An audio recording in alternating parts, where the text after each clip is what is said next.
Let's be honest, with low-cost equity ETFs earning 8, 10, sometimes 12% over time, why would anyone want to hold bonds earning 4 to 5%? The old rule of slowly converting your portfolio to bonds as you age, somewhat out the window. Interest rates are very low. Here's the thing though, if the market drops by 30% the year before you retire or buy a home or pay for your kids' university, you don't have time to recover. That's when stability matters more than growth.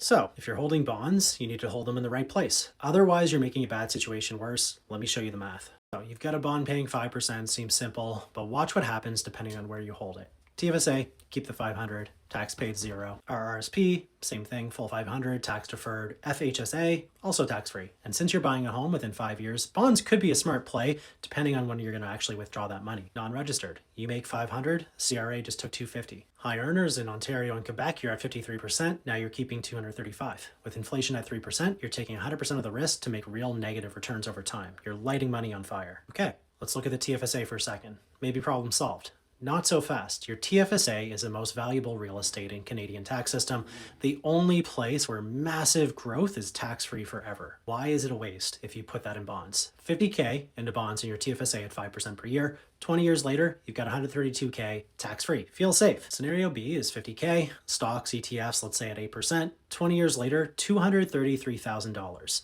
You left $100,000 on the table, which could be a down payment paying off your mortgage, or a full year in retirement that's gone. TFSA is for growth, stocks, equity, ETFs, bonds, put them in your RRSP, protects that heavy interest tax, saves your TFSA for real wealth building. If you can only balance your portfolio in a non-registered account, there's a solution for that. So let's look at this. So regular bond ETF like ZAG pays 4.5% as interest, all tax at, let's say you're in a high tax bracket at 50% marginally. Discount bond like ZDB pays 2% interest, but makes up the difference in cap gains at 2.5%. So cap gains are only taxed at half the rate. So you keep more. Bonds can be great for the right person in the right account. Please like and follow for more content like this.